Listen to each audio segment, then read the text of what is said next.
Hear ye, hear ye.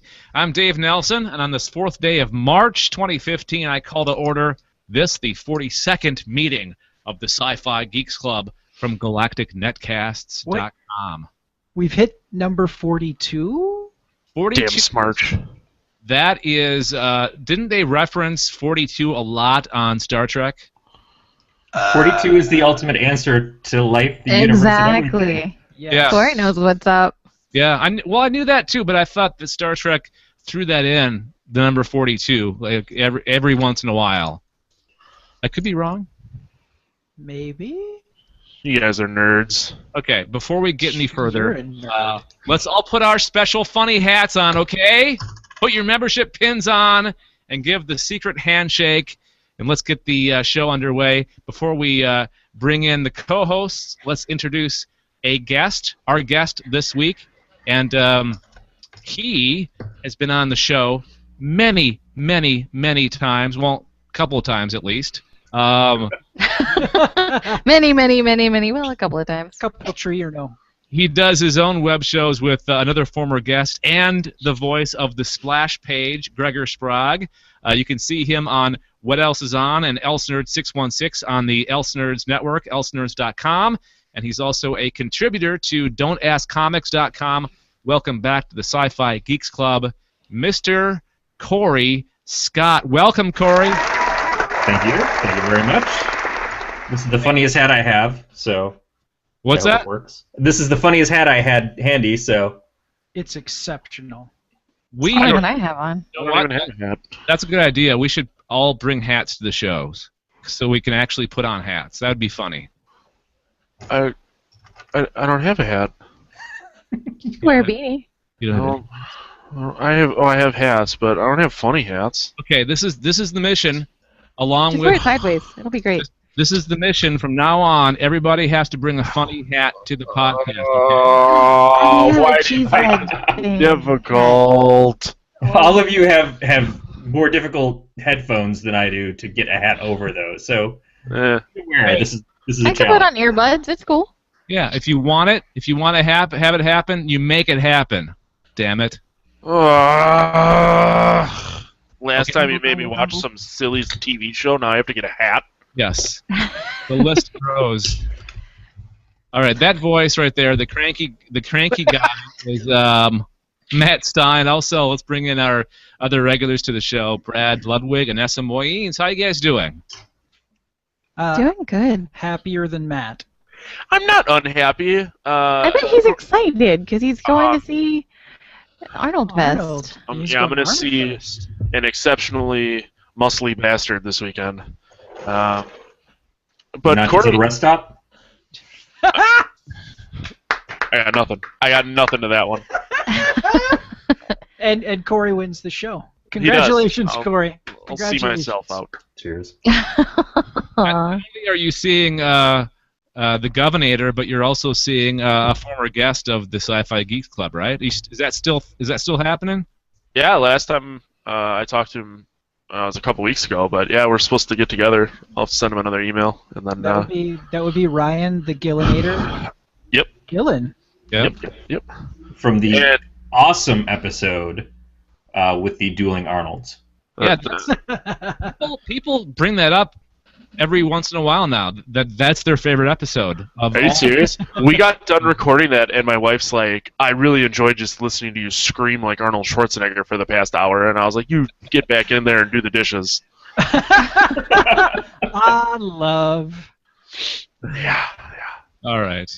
So welcome everybody to another edition of the Sci-Fi Geeks Club. Before we get into the news, let's ask you guys this week's hypothetical question, which is, if you could bring one comic book and one comic book only, or a comic book character to TV, what would it be and why? So guests first. Corey, what's your answer? There's a lot of things that I would like to say. Obviously, I have to hazardly walk past my own stuff. But while there's a lot of characters that I think would be my favorites, what I think should happen, what would be good for TV and good for comics industry and for comics films in general, would be the Runaways from Marvel, the Brian K. Vaughan series, which traveled through different writers for a while, because it is a young adult comic, and I don't think there's enough stuff for people who aren't adults in the way of the Marvel Cinematic Universe on TV or the DC Universe on TV. I think it's all pretty mature. And this is not a kids comic necessarily. It has mature themes to it, but it is starring kids, it's about kids, and it's at a level that I think more young viewership would watch it.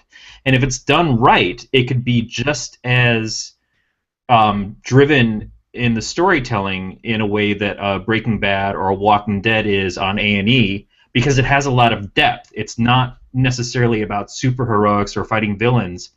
It's about these kids' journeys as they find out that their parents are all part of criminal organizations or supervillain ranks, and they have to kind of go off on their own to sort of get away from them because they know it's the right thing to do, as opposed to growing up to being like them.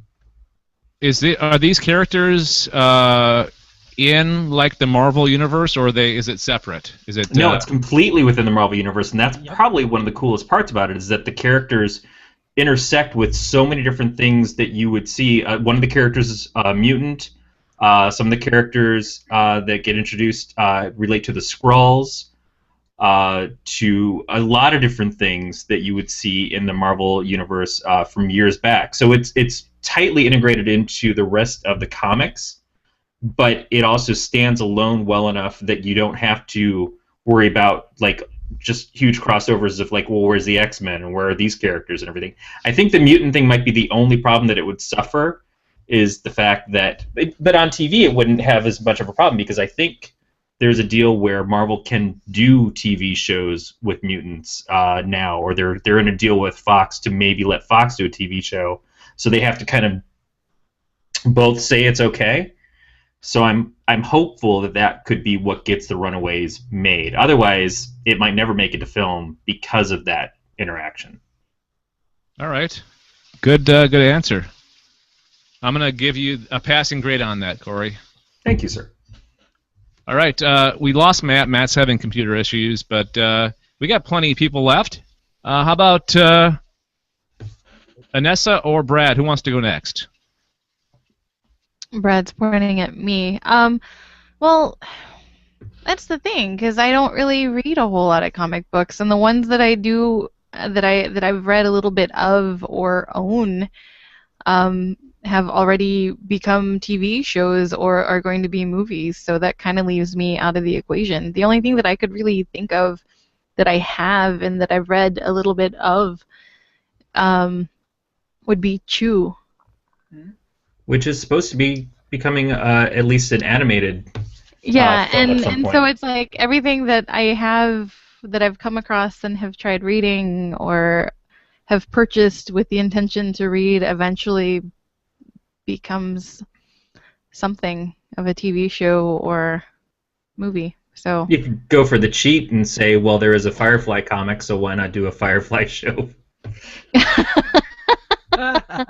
you know, in a comic-related note, apparently the Doctor Who comic issue that's coming out on March 18th, they actually printed out a few with a special cover that features the Denton County Courthouse.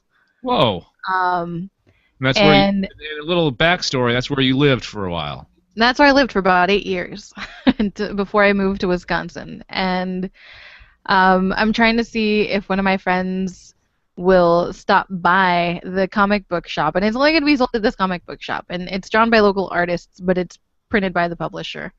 And I'm going to see if he can pick up a copy. Because he said, well, I'm probably going to go and try to pick up a copy for myself so I can try to pick one up for you too. So well, that's a cool we'll see how that goes. But yeah, I'm like, I saw that the other day, yesterday I think it was, and I'm like, can anyone buy this for me? I will send you monies. So, because that would be really cool, but I don't know how many they're printing or how much the word has spread where it would actually sell out, and I'm sure it would sell out fairly quickly. So there's a lot of nerdy people in Denton. All right, good stuff. Let's move on. I mean, that was a good enough answer, Anessa. You don't always have to have an answer to the hypothetical question. It's okay. Yeah. Yeah, when it comes to comic books, my knowledge is very limited, and what I do know is just because of what's coming out and because I live with a really huge comic book nerd. So Well, not everybody can know everything about everything, so it's okay. yeah. Yeah. But yeah, Brad can go next. All right, yeah, let's talk to the big comic book nerd. I would go with DP7, which is a Nice. a new. Marvel had a side comic book universe called the New Universe, and in it they had some characters called the DP7, the Displaced Paranormal 7, and the first issue actually has. It starts out in Wausau, Wisconsin. Oh, kick ass. Yeah. So there's a drawing of the hospital that the main character, what was his name, Randy, who's Randy O'Brien, yeah, and he is working, and they don't necessarily say it, but it is the Wausau Hospital, or it was named the Wausau Hospital at that time. So a lot of it takes place in the Wisconsin area for quite some time. So, Is there a backstory to that? Like why they decided to set it in Wisconsin and Wausau? that I don't recall, because I'm trying to remember. I'm looking at some information here to see if I can find out. They were trying to make it more real world than even the Marvel stuff was. So a lot of it, I think, actually came from the ideas of the creators themselves. They had some of the writers in there for a while. Yeah, up until they blew up Pittsburgh. Well, I mean, in that first New Universe run, you had Kickers Inc., which, okay, the thing about the New Universe is there was a thing called the White Event. And in this White Event, numerous people were given strange abilities. And you had comic books like Kickers Incorporated, which was a group of football people that were granted powers, and that was an awful comic. I'm trying to think. There was Spitfire and the Harriers? Yep. Spitfire and the Troubleshooters. Troubleshooters, right, okay. Night Mask, Justice, Yep. Starbrand. I can't remember much else beyond those in DP7 until The Pit came out. And John Romita Jr. actually worked on Starbrand. That was one that I absolutely had to have. I remember specifically the issue of Starbrand where he went to a comic convention and he was wearing his normal costume, but he put on a Spider-Man mask so that people wouldn't recognize him.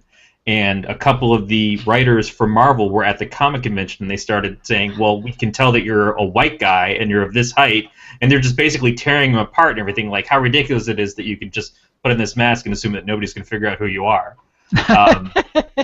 But it was sort of like Assistant Editor's Month where they had written themselves in, except it was part of the Starbrand New Universe stuff. Yep. So it'll be interesting to see what happens with basically the end of the Marvel Universe. If they're going to fold in some of these characters, because they're in a. Sorry. They've been using sort of versions of them in the Avengers books by Hickman. Okay.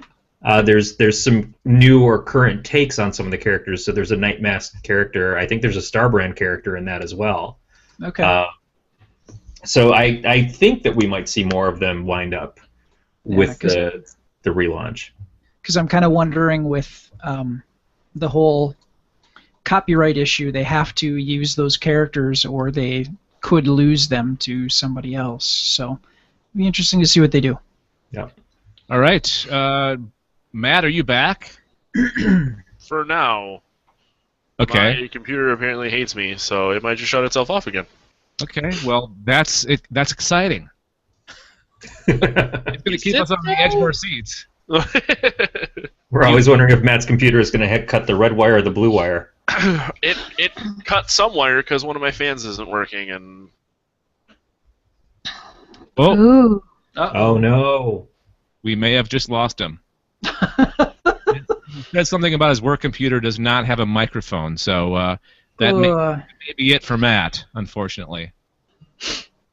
Rest in peace, Matt. Well, he No wasn't bueno. supposed to be on the show originally, so we were lucky to get him as long as we did. He's Yeah. not even supposed to be here today.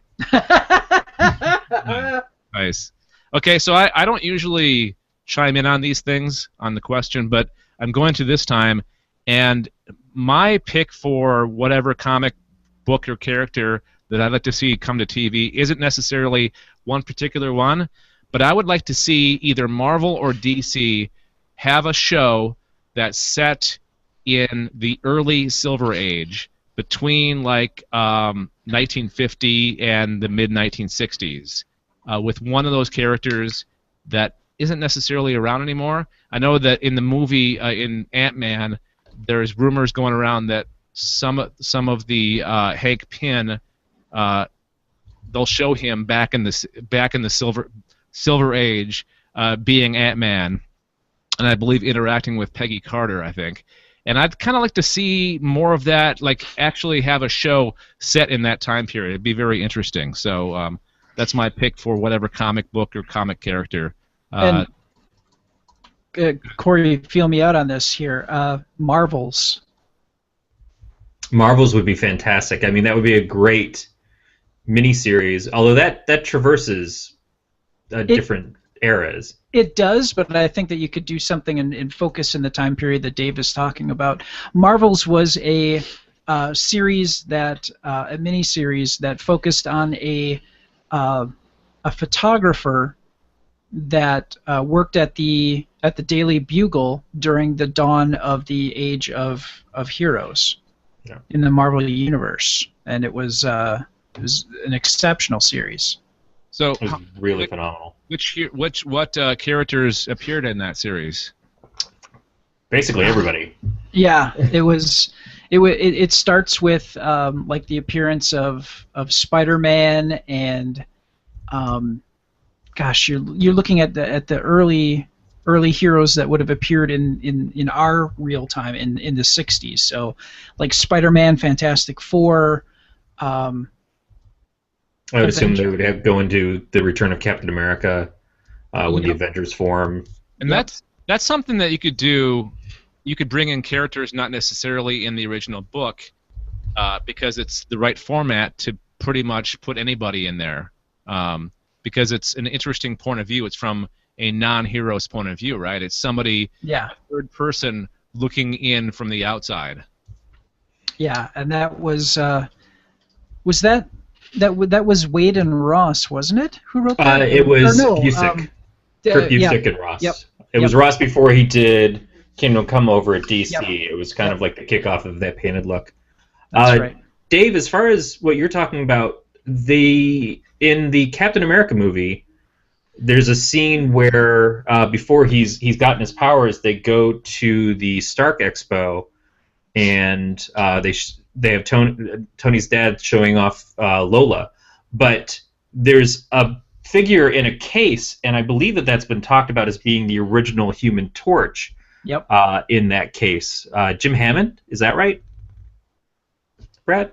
Yeah, he was an android, I thought. Right, he was an android who became a hero and was part of the Invaders, which is usually what people talk about was Captain America's original superhero team. But that was Namor. Yeah, you're right. The Jim Wizard, a bunch of other characters. Some of those characters I think are now considered possibly to be the parents of the Scarlet Witch and Quicksilver in the Marvel Universe, since they've taken out the Magneto connection. I love digging into that older mythology in the comics universe, and connecting the dots to see the heritage of what we know today. That's so interesting. I love that stuff. I think your idea would be really cool. It seems like it could be a little bit Watchmen, but more of like a Mad Men take with superpowers. Yeah, That- exactly. Yeah, That sounds very neat. I think that's kind of fascinating. I would Right. enjoy that. let's do it. Let's call Joss Whedon and make this happen.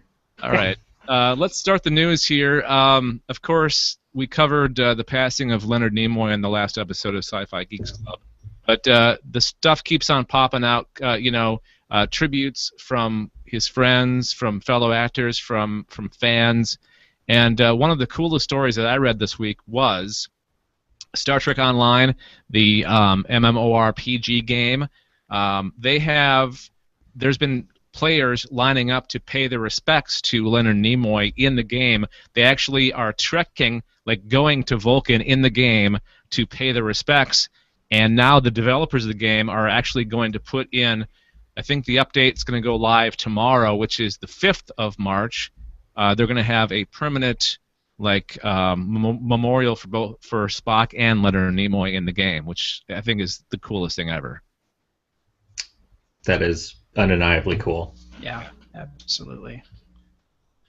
Okay, next up, meet the rest of the cast for Fox's Minority Report TV series.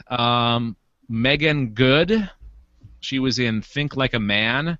She'll be playing the female lead, Detective Laura Vega, a woman haunted by her past. Stark Sands, who is from Inside Llewyn Davis, will play the lead dual roles of identical twin brothers Dash and Arthur, the two male precogs from the movie. Laura Regan from Mad Men will play the precog Agatha. So were there 3 precogs in the movie? I think there were, but one of them was the one that kind of escaped with Tom Cruise's character. Okay, and that's the one that's going to be featured in this series. That was the female. Yeah. So basically the series is about her coming to grips with everything that's happened, or basically recovering from being in that situation for so long and like leading a normal life. It takes place 10 years after the shutdown of the pre-crime office or whatever in Washington, D.C. It'll center around one of the 3 precogs from the original 2002 movie, which I think is her. We'll get to follow him. It says him, so maybe it's one of the other ones, as he tries to lead a normal life, all the while struggling with his gift. One more cast member, Danielle London from Fringe. Who is that from Fringe? Is Anessa still here? She had to leave for a moment. Okay. Hang on. Was she the daughter, when they went in the future, was she the daughter of I can't remember names ever. But this is a gentleman that was on Fringe. Okay, I thought it was Danielle. It's Daniel. Okay. Daniel. Okay. And then the final cast member is Lee Jun Lee from Damages. She'll play a CSI technician named Aquila. No, the final cast member is Wilmer Valderrama. Yes, okay, sorry. Who will be playing Fez, shot forth into the future from that 70s show. Just fortunately was able to skip right by the 80s show. Oh, that's him. Okay, the name sounded really familiar. I wasn't sure where I'd heard it from, but yeah, it's from that 70s show. Okay, all right, cool. Yeah, he's playing a character named Will Blake. I have not seen him do anything where I have been super impressed with what he was playing, but that could be the quality of programs. The rest of the cast, I'm excited that they're planning on building on what already happened in the film. It's not just a retelling of the film made into a series. It's taking the film as something that actually went down and continuing on in the future from it. I think that's more enticing to me than just doing it over again. I kind of felt like that with the Fargo series that was on last year as well, is that I expected it to be a retelling of what the movie was, but it really wasn't, and it was all different characters, although there were some similarities. Have you guys seen the new 12 Monkeys series? The first episode, which was very good, and I was quite surprised by that. It gets better. It gets really, really good, and it kind of Beatmaster. it sounds like Talking about it. it sounds like this series, the series that we're talking about, Minority Report series. Thank you. It seems to have the same kind of vibe. Like they're gonna respect the original, but then go on their own. Do their own thing. Yeah, Beatmaster has been talking about the 12 Monkeys show. He's the one who catches more of the sci-fi stuff, and he presses us like, you should talk about this one. You should talk about this one.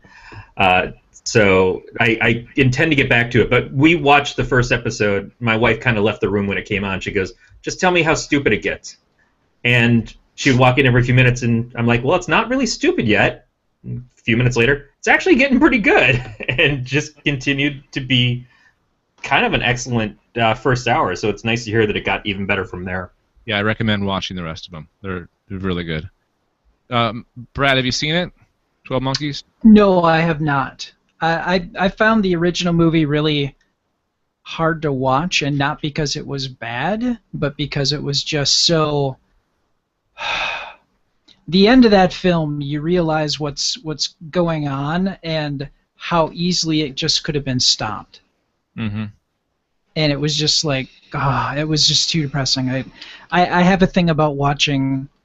I had a friend ask me to watch Sid and Nancy with them, and Sid and Nancy is one of the... And it's wrecked me for life to watch any kind of movie where it's like, the outcome is bad. It's been set out, that something horrible is going to happen, and watching that slow train wreck come to pass is something I can't comfortably sit through. And I watched 12 Monkeys, and it felt like, once I got to the end, I'm like, oh, God, this has been a horrible freight train, and it's going to crash. And I sat here and I watched it crash. It was horrible. So I think I might feel differently about the series just because there's a lot of different twists and turns, and things don't stay the same. There's changes throughout it. Okay. Yeah. The movie for me was really all I can remember from it is Brad Pitt's character, who was excellent in that, and that was one of his first roles where he broke out of being just the stud in all the films that he was in. It was like, oh, this guy can actually play characters. I mean, he was in True Romance and played a really great character in that too. But it was like, this is when he started to realize there's more to this guy than just being really, really good looking to put a Stillerism on it. And don't get me wrong, it's a great movie, but I don't think I can't comfortably sit through and watch it ever again. No, I get your point, Brad. I totally get your point. Yeah. By the way, Sid and Nancy was a nice romantic comedy with a real happy ending. Oh my God. Oh. I think I watched it once, and I think I felt the same way you did, Brad. It was like a punch in the groin. All right, so getting back on the comic book train, will Robert Downey Jr. appear in the next Spider-Man movie? Yes. Supposedly being now called Spectacular Spider-Man, which I thought that was the name of the Ultimate Universe Spider-Man series, wasn't it? No, it was Ultimate Spider-Man. Oh, okay. An Ultimate Comic Spider-Man. Okay. Oh, okay. So the latest rumor making its way through the mill is that Drew Goddard will be directing the Marvel Studios' first Spider-Man movie. He was supposed to do the Sinister Six or the Venom movie originally. He was supposed to do Sinister Six. He had left working on the Daredevil series that's coming out on Netflix to go work at Sony to do the Sinister Six movie, and then that kind of went tits up with the whole breakdown at Sony, and with Amazing Spider-Man 2 not doing very well. So it's nice that it seems as though he'll be coming back into the graces of Marvel and Sony together. Yep. Because he didn't burn any bridges. He just was like, here's a big deal. Just wrong place, wrong time kind of thing. Yeah. And he's got a good relationship with Joss because they did Cabin in the Woods together. Yeah, exactly. So he's perfect fit. Yeah, I'm on team Drew, definitely. Okay, so the news comes from Latino Review, which they're very, very solid with their rumors. More times than not, they're true. They also mention a scene involving Spider-Man trying out for the Avengers by fighting Iron Man. How cool would that be? I mean, it's number one, it's cool to have Spider-Man back in the MCU, but number two, for him to be fighting Iron Man to get into the Avengers? I mean, come on. That's ridiculous. The interesting thing about this, and Corey can kind of back me up, back in the day, there was a dictate that if there was a new Marvel comic book, Spider-Man had to appear in it before issue 5, or by issue 5. Really? Yeah, or like Wolverine or Batman. It was just, that's what would happen, is you would get your big guns to show up in these books to kind of give them a little bit of push. Is like, oh, yeah, we're not sure how this thing is going to be selling in the first couple of issues, but those are usually at least somewhat heavily ordered. By issue 4 or 5, that's when numbers would start slowing down, so we have to have a guest appearance. That's funny. That's really funny. It's kind of interesting that, at least in my head, it's like Robert Downey Jr. started the train rolling with Iron Man, and to see him show up in the Spider-Man film to try to give it a push, to me is kind of ironic at a certain, and that's like high-level comic geek irony finding there. Sorry. Well, no, Brad, it's kind of like The Godfather showing up to give his blessing to this new franchise or this new film series. Yeah. Yeah. Well, not only that, but when you get down to it, if you're going to entice a young Peter Parker, who is, according to a lot of the articles, is supposed to be in high school age again, he's a science geek. He's a nerd, and getting Tony Stark to be the one to kind of bring him into the fold. I mean, Captain America is someone that you have hero worship because he's Cap. Thor is a god. Hulk's a little too uncontrollable to let loose around high school, but Tony Stark is the coolest guy in the world, and he is, the leading scientist in pretty much everything. So, yeah, if you're going to get this kid who invents web shooters and webbing fluid to want to join your ranks, you send the guy with the badass armor. Yep. And it makes logical sense because Spider-Man's first going to appear in that supposedly in Captain America Civil War, right? So it'll be a good kind of gradual, because Iron Man's supposed to be in that as well. So it'll be kind of a segue between those two movies in a way.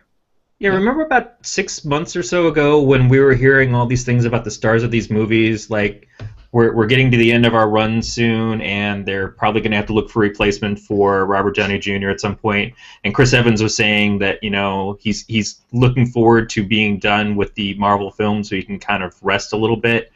Now you're not hearing that at all. You're hearing more and more of like, oh, Downey Jr. is going to show up as Tony in this, and he's going to be in this. And I'm sure that there's a lot of fat paychecks involved. But even Evans seems more and more excited after The Winter Soldier. How great that movie was and how well received it was, and I think how well his working relationship was with the Russo brothers. I think he's more excited to be doing these things now too. He's seeing that it's not just, oh, I put on a costume and fight people with a shield. It's, oh, there's some real substance to these movies, and I think it's made it more enticing for people who want to stick around. Yep, absolutely. Okay. Let's see. I've got one more story. And then I want to real quick touch on something before we get into the discussion topic. So another Leonard Nimoy story. Canadian Trekkies graffitiing their $5 bills into Spock in honor of Leonard Nimoy. Former Canadian Prime Minister Sir Wilfrid Laurier has a passing resemblance to Spock. So after Leonard Nimoy passed away, Canadian Trekkies got their ballpoint pens out to offer up a quirky tribute. They've been doing this for a while, but with the passing of Leonard Nimoy, it has really stepped up, and there's a lot of bills going around. I have not seen one yet because I don't really deal with cash too much, but supposedly a lot of bills going around that have been Spocked, and it's he looks more like a Sarek than a Spock, really. When you really look at it, he looks more like his father than he does himself, but there's still a bit of Spock to it. Canadian government, obviously, they frown on it, but there's nothing illegal about it. It's still legal tender. They just worry about because there's the Canadian dollars, if you've not seen them, they're a little bit transparent, part of it, and it's part of a security measure, and they're worried that putting pen on these things will screw up the security of them. So that's the only thing that they're worried about right now. I've got an image, if you're checking us out on YouTube, of one of the Spocked $5 bills. And there's a little insignia on his collar there. And yeah, with the hair and the eyebrows. Yep. Doesn't take very much. It's pretty easy to do, actually. Seems like. Too bad they can't do it on their quarters because those things are worthless. Nothing's worse, man. I'm from Michigan, and nothing's worse than when you're trying to go buy a soda or something out of a machine, and you realize that the quarter in your pocket is Canadian, and you're going, "Oh man, this isn't going to do any good." Yep. At least if it had Spock on it, you'd feel a little bit better. I don't think I've really gotten stuck with a Canadian quarter. No. Pennies, yes. Quarters, no. You will more so here in Wisconsin. The problem that I have with the Canadian quarters is they're too close in size to the nickels. They're smaller than the American quarter, and they're just a little bit bigger than the nickel. So I always I have a hard time distinguishing them from a nickel. So then how do, people over here confuse them for a quarter? I don't think they used to be. I think they used to be pretty equal in size. Yeah, they're okay. Now. I think they're smaller. Okay. That would make sense then. Because, then how do you get them confused if they're completely different sizes? Well, then we used to have the problem with our own money with the Susan B. Anthony dollar being pretty close to a size of a quarter. Yep.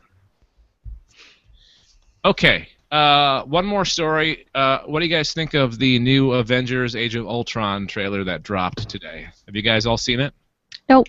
Oh, it's amazing. It is really good. It is so good. I kick myself for the fact that I'm watching these things and I don't need to be spoiled. I don't need any more. You don't have to entice me, man. I'm there. I'm ready to go. Just wake me up when it's ready. But I couldn't help myself, and it was phenomenal. And seeing the Vision's face, just that portion of his face with the eyes, and it's going to be good. It's going to be really good. The one scene that really caught my eye was the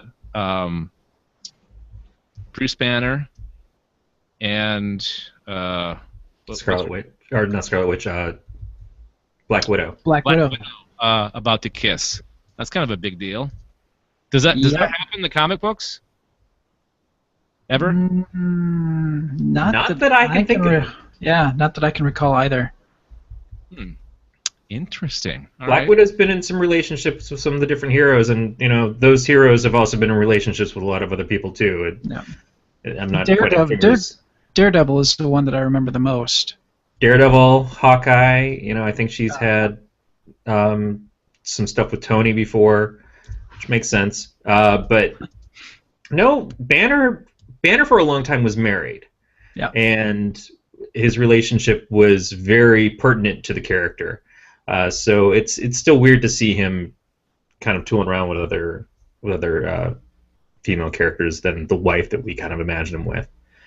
But when I saw the Hulk just tearing up all the different Ultrons, that I was just, what do you do against him? And that's going to be the thing that's probably going to be the hardest for this film, is because he's such a destructive force. How do they keep him in check to make it feel like there's a threat to him?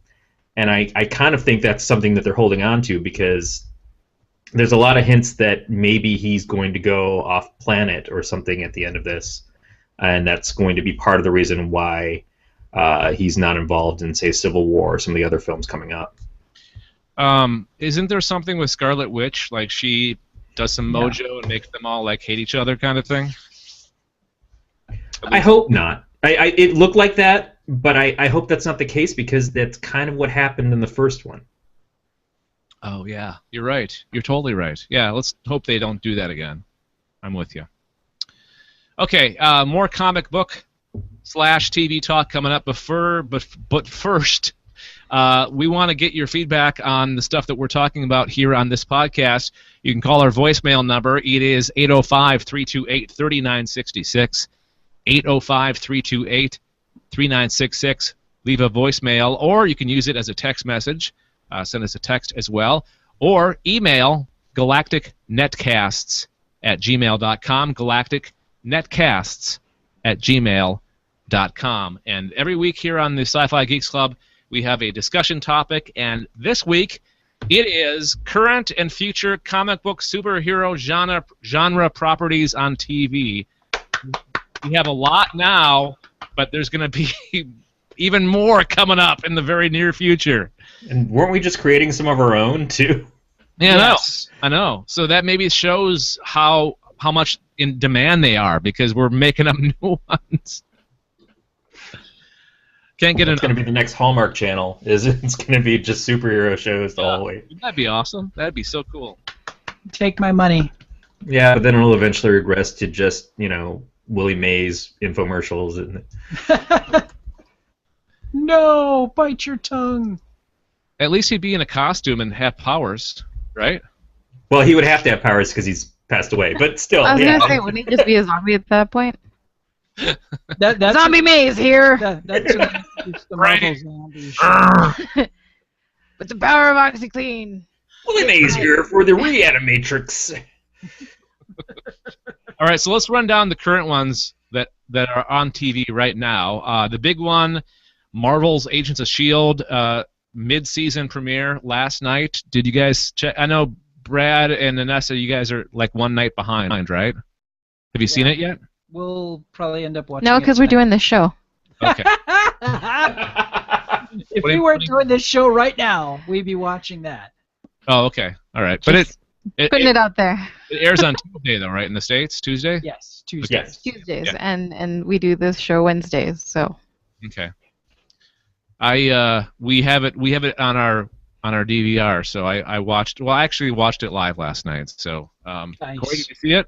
I did, and I don't want to go too spoilery, but I am going to at least say there has been a definite upping of powers in the show. It has changed the entire dynamic of the show pretty much on a dime. They seemingly close off some major storylines as well at the same time. And also, I just want to say real fast, probably the coolest thing about the episode to me was the cameo by the guy who used to play Hunter. Just briefly, he is in there, and I kept wanting to say "works for me."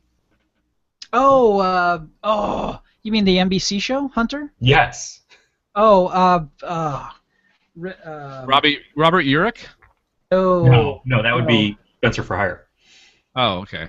Spencer. I think I get those confused. Those two And he's quite dead. Yeah. Robert Urich? Oh, Yes. obviously, yeah, because the guy from Hunter was on Avengers. Or, I mean, Agents of S.H.I.E.L.D. Yeah, you're right. Okay. Yeah, you're right, Corey. It's Fred Dreyer. okay. Right. Yes. I want to go back and rewatch it because I was kind of doing something during the show, so I got the impact of how great the show was, but I want to rewatch it for all the little details. I read an interview with the producers and the director, or the writers of the show today, so I want to go back in and watch the show with that knowledge in my head. That'd be cool. All right, so Yeah, I think I'm with you on that. I was watching it actively, but it still felt like there was stuff that was happening. It goes pretty fast on this one. there's a lot going on and a lot that you could miss, so I think it's worth definitely a second watch. Yeah. Okay, Marvel's Agent Carter. Did we all watch that in its entirety? yep. Yes. Thoughts? Feel free, just jump in. I wish they were gonna do a second season. Well, they are, aren't they? I I thought it was a one-off. Well, I think that they were going to check to see how popular it was, and I think it's going to be another mid-season thing next season for Agents of S.H.I.E.L.D. I hope so, because it was a lot of fun. Or perhaps this summer. Who knows? I've read the articles that there's going to be a second season for sure. I haven't seen anything confirming a second season, but the numbers weren't The viewership wasn't fantastic, but at the same time, it hasn't been fantastic for Agents of S.H.I.E.L.D. either. I I think thought it was once you better get for Agent Carter than it was for I Agents of think it Shield. premiered better. Yeah. I don't know that people stuck it out. I think once it's on Netflix and people can watch it, especially when they're watching Daredevil at the same time, like when you get done watching the Daredevil series and it says, hey, why don't you watch Agent Carter? Why don't you watch these other things? I think that'll give it more of a push. I loved the fact that it was a completely different kind of spy series than what Agents of S.H.I.E.L.D. is, because it had that kind of classic things. In the very first episode, when she has the knockout lipstick that she uses. Yes. It's much more of it's more like the Avengers, the British Avengers, than anything that Marvel does. I thought it was terrific. I was also impressed with how fast it moved. The story kept kind of changing more than I thought it would. I thought it was going to be a very specific theme going throughout, and it really, from the first episode to the last episode, there's a lot that happens. I was excited by it. I loved all the characters in it. I could watch 5 seasons of that easily. And me thinking about the future of Agent Carter was the inspiration for my what comic book I'd like to see made into a TV show, because I'm looking forward to the future and the things that they might introduce, and the things that maybe superhero characters or villains that we haven't seen yet in live action that they could draw from. Maybe some of those characters that haven't been done even in the comic books for a long, long time, that have been retired for quite a while, they could introduce with Agent Carter. Yeah. Plus, Dum Dum Dugan shows up for an episode, and I would love to see him just continuously be on that show. I'm so excited with who they chose to play him, and he is terrific both on the big screen and the small screen. Just keep it coming. All right. Next up, let's go to the DC Universe. Arrow. I did not watch it until this season. I watched some episodes from previous seasons, but I watched it starting this season, and I'm freaking hooked. I love that show. It gets better and better all the time. I started watching it a couple months ago. Well, I guess a little more than that, but I didn't really get to sit down and watch it until a couple months ago, and I plowed right through the first few seasons just so I could catch up before the Flash and Arrow crossover episodes, because I wanted nothing spoiled. So I think, I didn't watch hardly any of the first 2 seasons. I watched a few select episodes, and I think you can get away without watching those and jump in where they're at right. Well, jump in this season. You could pick up on a lot of stuff they bandy about. You can figure it out what they're talking about. Well, yeah, I guess you can, but depending on where you pick up from, it may take a while before you get that. Yeah. If they're already mid-story, then they may talk about that for an episode and then move on to something else, and 4 episodes later, you're back to where you started, and then they explain in flashbacks and whatnot what was going on. But yeah, if you just try to pick up, then you may or may not be able to catch what's going on. Well, the great thing is it depends on the episode, but there's a lot of flashbacks and there's a lot of recaps at the beginning of the episodes for that episode too. So there's a lot of previously on Arrow. I was about to say that they do a really good job of covering things that you may have missed on previous episodes.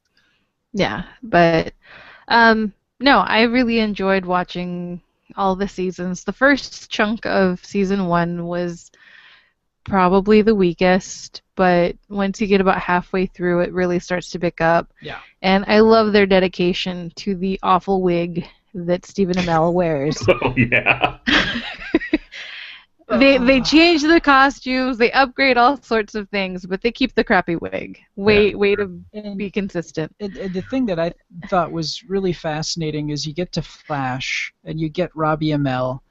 The visual effects that they do on a shoestring budget for The Flash, a freshman show that has no following and not that much of a budget, the effects are phenomenal, and then you get the introduction of Ronnie Raymond as, you know, like a homeless insane person with a really with crappy a wig. really crappy wig, and it's like, Hobo story. man, That's how they can afford their special effects, is They- because they they s- go to the crappy wig store skip on the wigs. the clearance aisle. No, it's Absolutely. only, they're only doing it to that family. It's No, they're not. Because Oh, what's her face? What's her face? Laurel with the crappy has a wig? bad wig too. Yeah. Yes. Black canary wig is Yeah, her wig's kind of crappy too. Not So it's not just the Amels that's getting stuck with crappy wigs.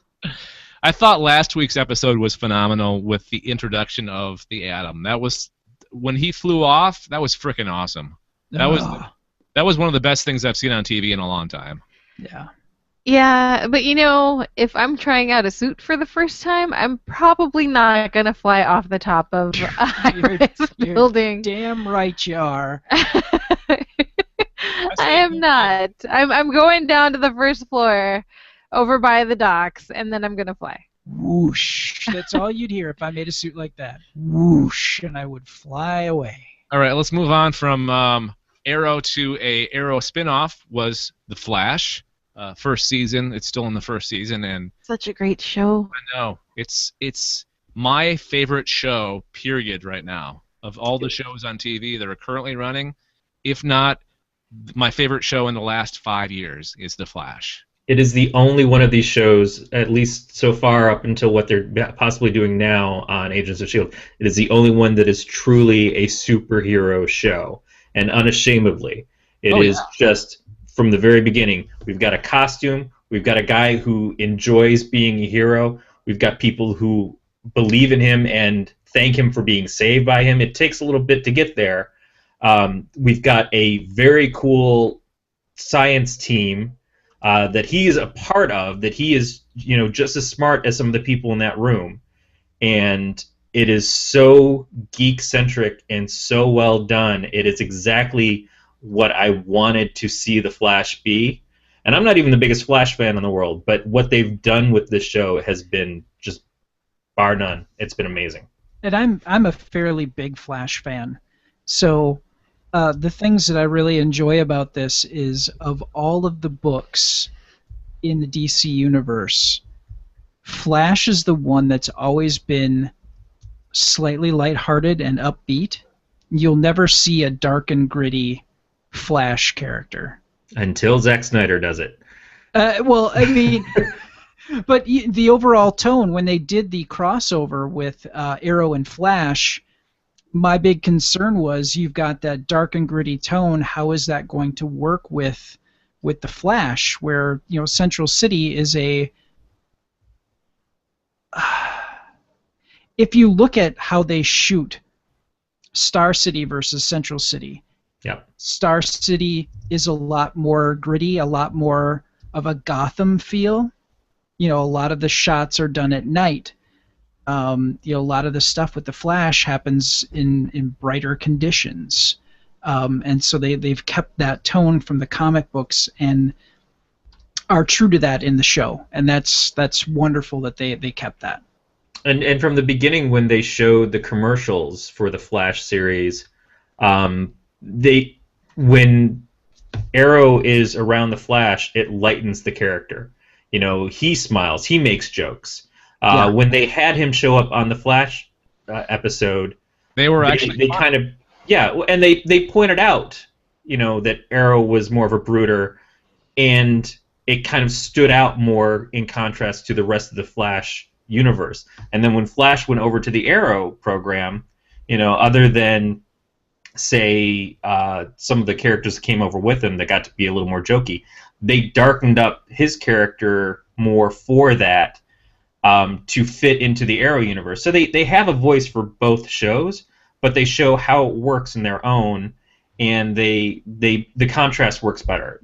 Arrow has been portrayed essentially to be the Batman for the CW because they couldn't use Batman. Yeah. But Flash, maybe in contrast, is more like Superman because he's got that sort of hopeful feel. But the Flash has always been that way. That is the character. Yes, absolutely. And I love how they bring in all these classic villains, and I love how what's his name? That's Cisco? Cisco names him every single time. That's just Yeah. it's classic. And the one with the Pied Piper, like he called himself the Pied Piper, and he's like, no, I give the names, but that one's not bad. Yeah. And that was good because it also shows the conflict between him and that character, that they always fight with each other a little bit anyways, and for him to steal the glory of being able to name himself and not letting Cisco do it was an awesome moment. And speaking of going back to the Arrow for a second, and speaking of Batman, did you see the story today that there's a rumor going around that Damian Wayne might be showing up on Arrow? No. No. I let me correct. I did see that. No, it's not going to happen. Okay, all right. You're the voice of reason, Brad. I trust you. I just with the one thing that you note in Arrow this season is that we've got Nyssa and not Talia.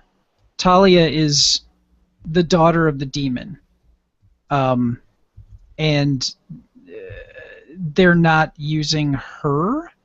So Ra's al Ghul has managed to touch a number of different DC characters. I think that, to me, this is like the Quicksilver Scarlet Witch scenario. Both of those characters have appeared in mutant books and the Avengers, which is why they showed up. Those two characters showed up in Days of Future Past, and now they are in the MCU. Okay, so Fox has the rights for the Batman stuff. I don't see them diluting their brand or what they're trying to do by putting in the son of Batman into their show. I mean, Arrow is definitely borrowing a lot from Batman. It seemed like part of the plot of the second season was sort of a ripoff directly of The Dark Knight Rises, in the daughter of an enemy coming in and taking over the company, convincing him that she's on his side, and then after he signs everything over, her, manipulating him the whole way through and then turning on him. The other characters and stuff, at least Ra's al Ghul has some connections to Black Canary in the comics, probably more than to Oliver. So I liked how they had that kind of tenuous connection in the show, although I'm not a fan of what they did with Black Canary in the show. I understand that they want to make Laurel be Canary, since Laurel is sort of the character that is Canary in the comics, although she's called Dinah there. Well, but Sarah just made more she sense. goes by her middle name. Yeah, she goes by her middle name. But it's at this point in time, you're changing everything about the character anyways. She's a lawyer, she's a drug addict, alcoholic, daughter of a cop, a bunch of things that don't really follow what the comic stories were. I do have a problem with the DC shows, is that it seems like the true love things that they introduce at the beginning of them to match the comics, those characters are always the hardest ones to write, and they run into the most challenges with them, because after a while it's like, well, they can't just end up together, because it's like Sam getting with Diane on Cheers. Nobody wants it happen. They want to see them fighting it all the time until then. And when you have to keep making these characters make poor decisions or breakups and stuff to keep it from happening, it sort of wrecks the characters. So while I haven't been totally annoyed with Iris yet, although they've done some bad things with her on Flash, Laurel has been just a very hard character to enjoy on Arrow, whereas people want Felicity in him to work out because there's no expectations. Barbara on Gotham, I same miss sort of Felicity thing. the way she used to be, though. I do Like, too, the and that's last the few thing. episodes, Once she's just been very like, I'm bitter, I'm unhappy, nobody listens to me. Felicity, And I'm really hoping that poetry. they, like, now that she, I guess spoilers for people who haven't seen it, but now that she's hooked up with, what's his face? Ray Palmer. Ray Palmer, maybe she'll be back to being her quirky self again. Like, there's little moments where she'll say stuff where you see that it is Felicity, but it's just been, I really hope they don't make her the annoying character and try to fix the other two that have been annoying for like the past 2 seasons. Right. And when she was on Flash, they did a great thing because they had their mutual attraction kind of say, they both said together, yeah, but we really don't feel that way about each other. You know, it gave her strength as a character while it gave him strength as a character. She wasn't just the, oh, I like all the guys with abs person. And on Arrow, it seems like they just want to throw at every new guy who comes around. And she's a better character than that. She started out much stronger than that. And since they've beefed up this her and Oliver thing, it's kind of, you're right, it's taken it away from her. Yeah, and I just hope they bring it back around and get her back on track. Like, I understand why they did it for some of the episodes, but at the same time, I'm ready for them to, you know, start making Felicity again. Yeah. With her awkward little moments, and they were funny, they were great. They really added to the scene, I think, with comedic effect when you wouldn't necessarily expect there to be comedy at that particular moment. She just kind of like lightened the mood. I have a theory. I have a theory about her future, and I'm going to reveal it here in a few minutes. So you guys get ready. That they're going to kill her off? That's who they're saying farewell to? No. Something else. Yes. I know what you're talking about. Okay. All right, let's move on to Constantine. I only watched the first episode. I'm sure you guys are a lot more familiar with the show than I am. So, Brad, jump in. Oh, it was so good. I really enjoyed it. It turned into a good series. Yeah. It's really difficult to do a book like John Constantine. I'm sorry, to do a show with the character John Constantine when he's an unlikable ass. That's just the thing. He does good things, not always for the right reason, but he does good things. And he's a smoker, he's a drinker, and you can't really do that. The way they pushed the envelope with his smoking was brilliant. You know, there was so many complaints about, oh, how are you going to do a character that smokes so much when you can't show smoking on TV? And by God, if they didn't find a way to do it, and it was beautiful.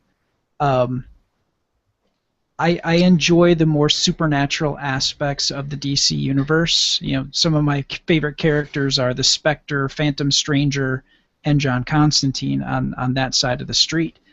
And their treatment of it was wonderful. And I hope that the rumors of them going to SciFi or going somewhere to continue are true, because that it really deserves so much more than it got. So. Yeah, I think that the show started out, you know, it had to build itself up.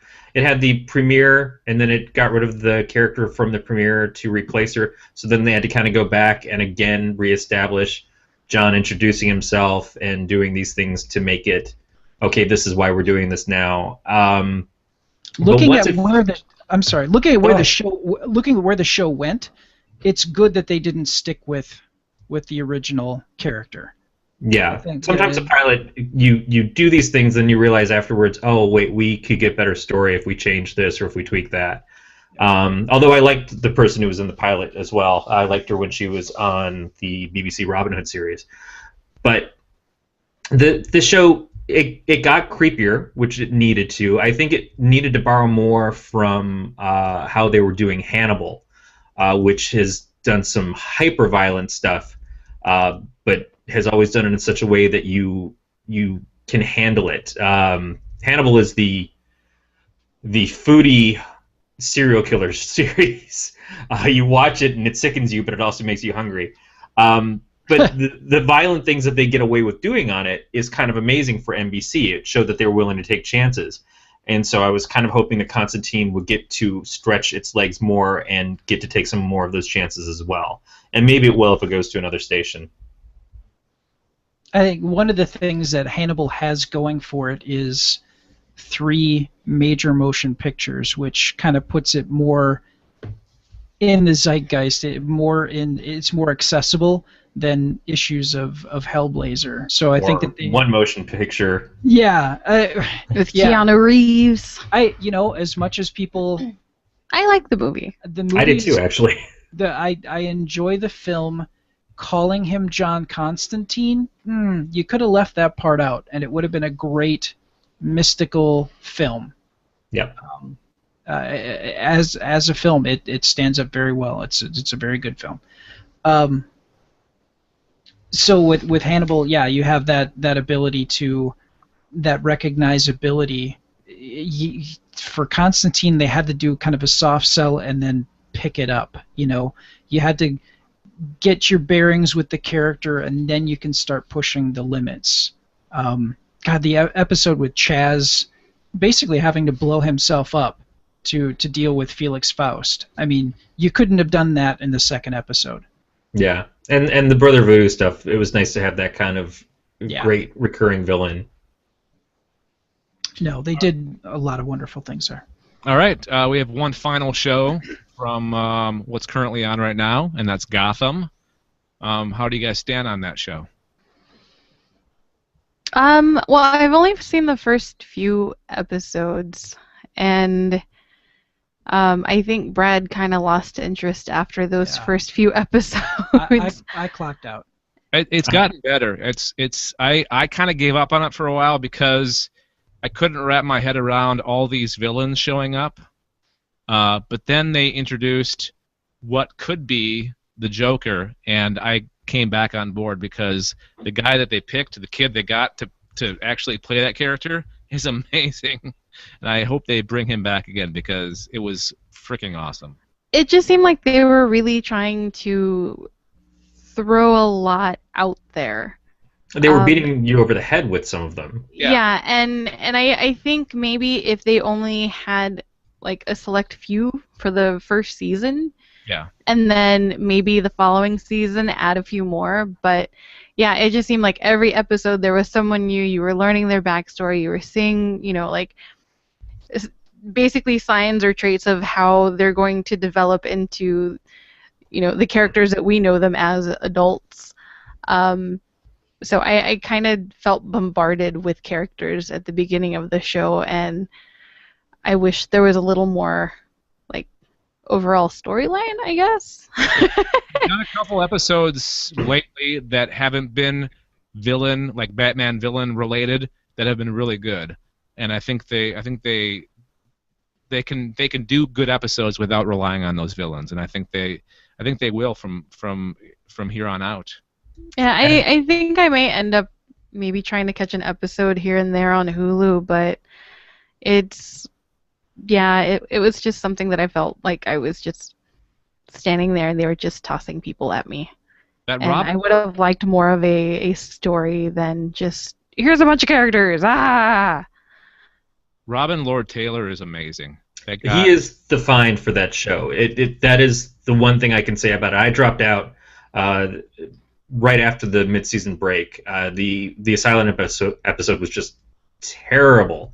But Penguin has been the find, and he has really defined that character in a way that I don't think it's been defined since DeVito did it in Batman Returns. And I would argue Paul Williams on the animated series was probably my favorite incarnation of Penguin, but never been a character that I really cared much about. But Robin Lord Taylor has done an amazing job of making something new out of him, and I appreciate it for that alone. He's like who's the guy that did the Joker for the Dark Knight movies? Heath Ledger. He's like Heath Ledger of the Penguin. He brings a different slant to it than I've ever seen. Yeah, completely changed the expectations. He was, to me, the only one bright shining star in that show. All the rest of it, I love Donald Logue. I would love to watch him be Harvey Bullock. They change his motivation so drastically at a point, and it's just I don't know what is going on. None of the characters seem believable at this point. Yeah, you're right. All right, so let's move on to shows in the future, and the first one that's closest to us is Daredevil, that premieres in early April, right? Yeah, it should be first week of April, so we got a month between it and the launch of Avengers 2. Okay. Are you guys excited? Have you seen the preview for it? I haven't read any of the comics. I haven't seen the previous movie. I don't really know much about Daredevil. Okay. You know what? If you watch the director's cut of the Daredevil film, it's a lot better. Do you own it? I do own it. This is like a common thread throughout all of So let's change it to like when you watch the director's cut. Yeah, because it really fleshes out a lot of stuff that got cut out of the theatrical release, and when you watch some of the extras, the directors they pulled stuff out of here that just derailed a lot of things. And say what you will about Ben Affleck, I thought he did a good job as Matt Murdock, but that's not really addressing the show. Well, also, it's a movie where they tried to slam in so many different things into one film, which there isn't so many different things that you can pull for Daredevil, and to have 3 antagonists in your very first movie is overwhelming to the story and to the actors and the audience. I always say, the Batman films, where they ended up, it's like, have you learned nothing from that? If you throw in 4 or 5 villains, that doesn't make the movie better. It makes it more convoluted. And if they would have done the Daredevil film with just the Kingpin to get a good feel of the underbelly of Hell's Kitchen and why it got to be the way it is, and not thrown in Bullseye and Elektra, I think that would have probably made that a stronger film. You could also compare that. The same comparison can be made to the Amazing Spider-Man 2, because they had abundance of villains. Rhino had no business being in that film. It should have been Electro. It should have been, hinting at some things to put into a third film and to continue the franchise, but your core, the core of that story should have been just Electro. Yeah. But seeing as how this is a series and we get a certain amount of episodes, they get to do a slow build on this, and they get to they're taking it back to I think a less over the top look and more of a gritty crime feel. And the introduction of other characters, Night Nurse is supposed to be one of the characters in it. Yes. They're going to have Karen Page instead of Elektra as the potential love interest. We still get... They haven't shown him in his red costume yet either. No, they've only shown the black costume, which again, slow build. If they plan on bringing us a red costume down the line, which I'd assume that they would, then there's no reason to overwhelm us from the very beginning and saying, here's everything right now. That leaves some mystery to it. That's what gets you compelled to watch a whole series in a row like that. Yeah. Okay. No, absolutely. I see this, if they're going to throw Night Nurse in there, then you've got, your tie to, Doctor Strange. You've got so many different things that you can just cross-build that whole universe through different media, and I think that's awesome. I think that's Marvel's endgame. I think they want to connect all these properties as much as they can, be it on Netflix, on regular TV, or the movies. It's all, they're cross-pollinating everything, which is brilliant. I think it's the future of the medium. Mm-hmm. The medium. It's incredibly exciting. Not everybody can do it, and I think that's one of my worries, is that I'm seeing more studios try to create something like this out of thin air. Yeah. And I don't think that that's doable. Marvel has 60 years of comics to draw a story from. They have experience of doing crossovers from essentially the very beginning. That's what Stan was doing from almost day one. He's like, here's Namor and here's the Human Torch. Why don't we have them fight each other? Why don't we have them show up in each other's books? So they've laid a groundwork that nobody else really can do right out the gate, except for maybe DC.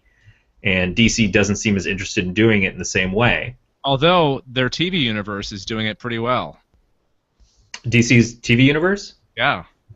Well, with at least Arrow and the CW Flash. properties, yes. and possibly with the show that we're going to talk about next. Yeah. Well, coming up. So let's move on to Powers, the PlayStation Network show. Brad's clapping his hands. It's such a well-written series. It's what made me originally fall in love with Brian Michael Bendis and hate him with all my heart.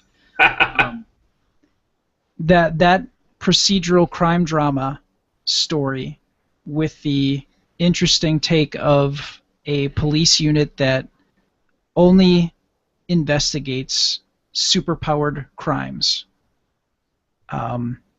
is brilliant. It's so well written.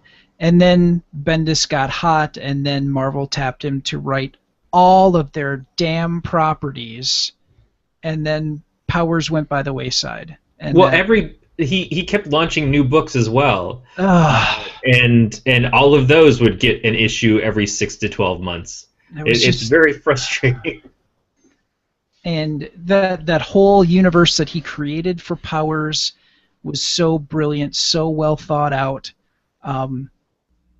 Michael Avon Oming does the artwork, and that was just perfect for the type of story that was being it's just like it was the perfect storm of the awesomest thing that you could ever put together. And the first story arc that he did with Who Killed Retro Girl, which is what we're going to see in this in the Powers show, is beautiful, and I'm glad that they're handling it that way. Is it going to be available any other place if you don't have PlayStation? Can you watch it on other platforms? I believe you'd be able to see it if it falls off the back of the internet, as we like to say. Okay. I'm sure eventually they will allow other outlets to sell it. I don't know that they would allow them to stream it, but you'd probably be able to purchase it. Yeah. Well, Sony has their streaming services and stuff that aren't just for PlayStation, so maybe when it's done you can buy the episodes or buy the season to stream through their other venues. And I would expect, because of how invested they are in Blu-ray, that they'll wind up putting it out as a disc too. Yeah, and I don't know. I would like to see them sell it on other things besides their streaming services, just so I don't have, or other people as well don't have videos on Amazon and iTunes and like Vudu or whatever, Vudu and whatever other outlets there are. It gets so hard to keep track of where things are just based on, ooh, this one has like extra content, I want to go to there and purchase it, or this one has a better deal, I'm going to purchase it from Xbox Live. So. Well, Sony owns Crackle, so it may end up on Crackle. Who knows? Yeah. Crackle, Mitch, and Pop. Anessa, you can always go to canistreamit.com to look up where you can find a show. But I can pretty much guarantee it's going to depend on how it's received. If the show gets huge buzz and everybody's like, oh, I have to see this, then they're going to keep it on their own services. If the show is just kind of a minor hit or less, then it's something that they'll try to get to other places so that maybe it can pick up more viewers.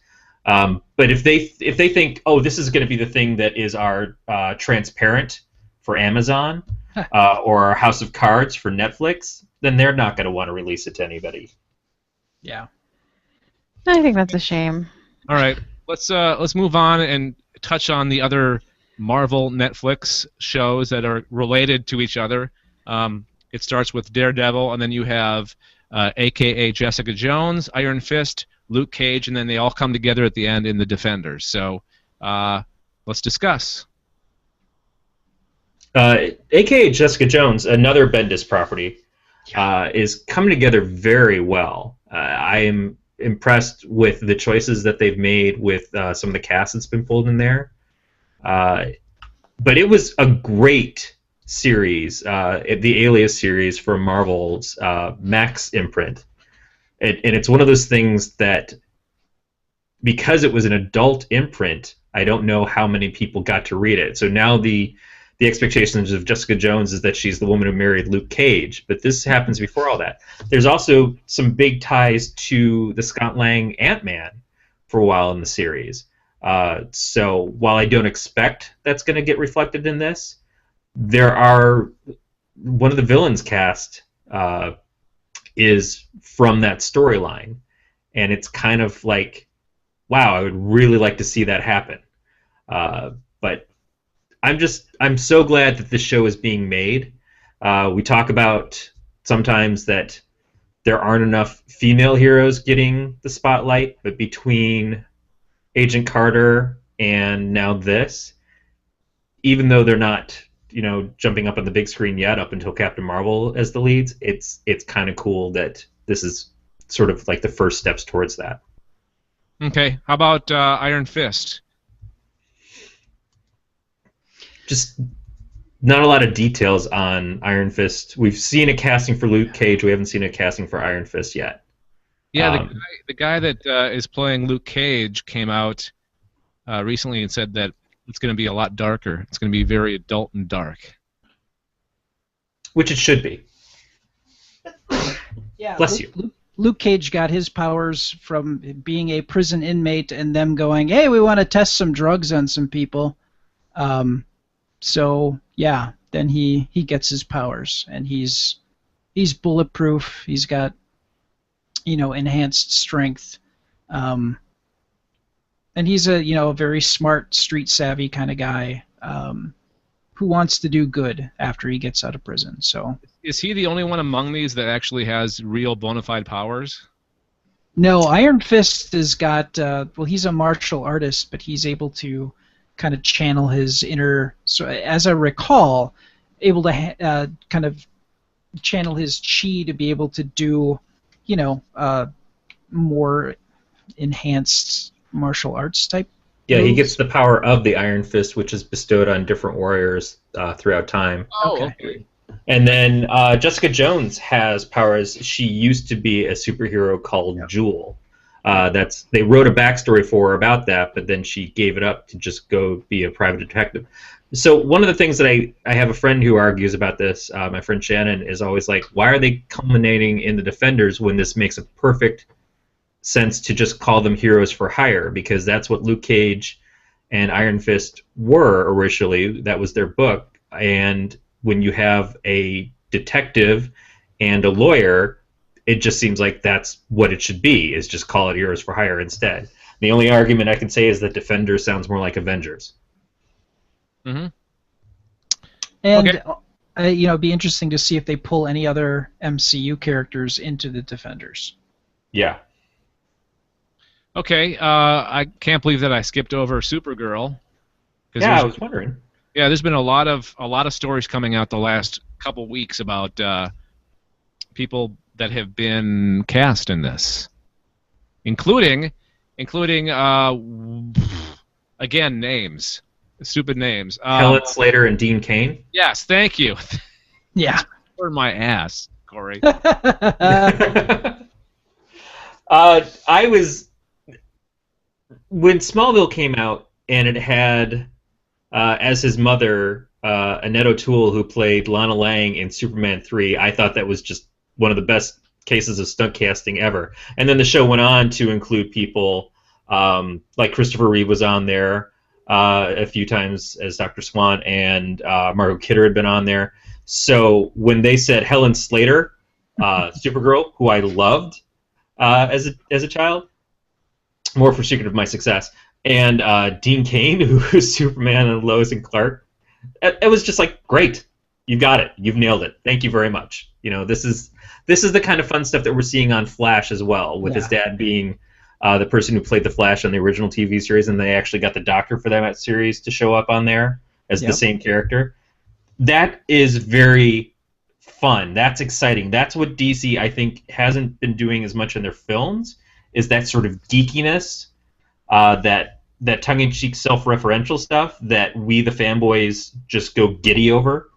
The shows seem to get it more, and I'm jazzed. Well, they're from the same producers and writers, so right. Yeah, I think the stuff that they couldn't do with Arrow, especially when it first started out, when it was still, is this just more of a typical CW show, or can we get away with making it more of a superhero show? They've learned from that, and they've gotten right off the bat to do that with Flash, and it seems like they said, yeah, we can do more of that when we do Supergirl, even though it's going to be on another network. And they're gonna have supposedly they've talked about doing crossovers, even though it isn't on the same network. But CBS does own the CW, so theoretically they can do it.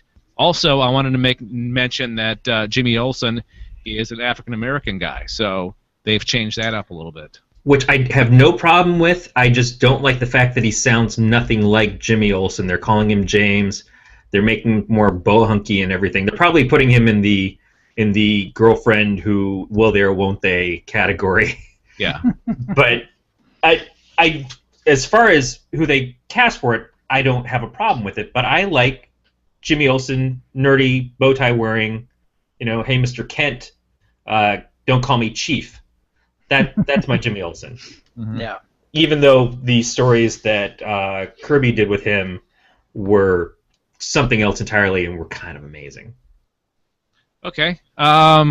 Real quick, Titans coming to, I think, TNT, I think? Yeah. Yep. And that supposedly will have Robin, not Damian Wayne, but Dick Grayson. Dick Grayson, yeah. Yeah, Dick Grayson, the Batgirl, Barbara Gordon is apparently in it. Okay. Maybe it's Batgirl, maybe it's Oracle. Okay. Yeah. Starfire as well. Raven. I think Beast Boy, not Cyborg because they're saving him for the films. There was Hawk and Dove. Yeah, that's right. Yep. And it's felt like there were character choices, like I couldn't believe that with how down to earth most of the characters were, that they're choosing to use Starfire, who is a golden-hued alien who picks up languages from kissing people and usually is jotting around in a purple bikini. I think they might change a few aspects. I think you've answered exactly why they're going to have her on the show. Fantastic. But no, I'm interested to see where they go with it, but that's going to be, it would be our first superhero team show. Well, depending on when it premieres, because the next one is the latest entry, and this is something I teased earlier, the CW superhero team-up show, featuring the Atom, Firestorm, and some others. And my theory is it's going to be Felicity. Felicity is going to leave the Arrow and be on this, and she's going to leave the show at the end of the season. That's the emotional ending that they're talking about as she's leaving. It's getting pretty crowded in the Arrow cave. I don't know. I don't think that they can. With all the dark grittiness in the Arrow, you need to have Felicity. Felicity's the voice that grounds things. So I really think that, and there's been talk that they were going to be getting new costumes for Roy and Oliver. So I think that that's what they're teasing right now. Oh, okay. All right. I think that it would hurt Arrow definitely to lose Felicity, even with where she is right now. The hope is that the characters start to kind of regulate and recover. But not only that, why chance an unknown property to actually steal a character away, and does she then just go over there as the girlfriend to the Atom? I think that a team-up show could be, we could have episodes where Arrow shows up in there or Flash shows up on there, because there's no reason to have it stagnate to just be one or two members of the cast and be a team itself. It could be like Brave and the Bold series was, where it was different characters in each issue. Usually they were teaming up with Batman. Yeah. But for a while the series was just like these two characters team up, and the next issue is like one of the characters stayed, but then another character teamed up with them, and then that character stayed and teamed up with somebody else in the next issue. I think it's more of an anthology series to steal from comics. Also, I heard that Sarah, the canary that passed away in Arrow, might be showing up on this. So it could also be flashbacks for these characters. There's a lot of things that we don't know about what they're planning with this. Okay. And quite honestly, I would see Roy splitting off from the Arrow to go to this show Yeah, before I would see Felicity do that. Yeah. yeah, because he's not really implemented. He's not really used that much. Well, but in the DC Comics universe, there's a point where, Green Arrow and Roy Speedy in the comics split off. It was Green Arrow did his thing and Roy did his thing, and he's already got the name of Arsenal now, which I think that we're getting to a point where I would see him splitting off. Yeah, and Thea would end up taking the place of Speedy in the crew, because I've noticed the last few episodes, like, they've really referred to her as Speedy. Like, well, Speedy, we have to work with Merlin. Speedy, Speedy, Speedy. So I think they're emphasizing not Thea, but Speedy. And she's with getting a her, mask. yeah, and with her ability to fight, yeah, she's going to end up taking the place of Speedy. And I could see Roy moving onwards at a later time and doing his own thing. Because the actress Willa, I can't remember her last name right now, but she had her picture taken, and she was in a full face cast, because they're going to be making something for her face, a facial appliance, which means mask. So That lends to your theory that they're going to get new costumes at the end of the season. So cool stuff. Yep. All right. So one more. We'll just touch on this briefly. Krypton, a series that's going to take place on Krypton before the whole disaster and the whole kind of building up the mythology of the families. Sounds like a Game of Thrones on an alien planet, sort of. At least that's the pitch that I've heard. Well, as a prequel, I would call it Better Call Jor-El. Oh, well, okay. That deserves something more, sir. Absolutely. Thank you. Two can play at that game. Yeah,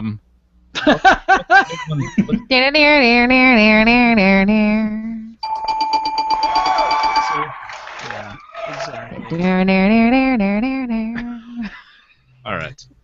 Sorry, it's like dueling banjos. I can do that better. Exactly.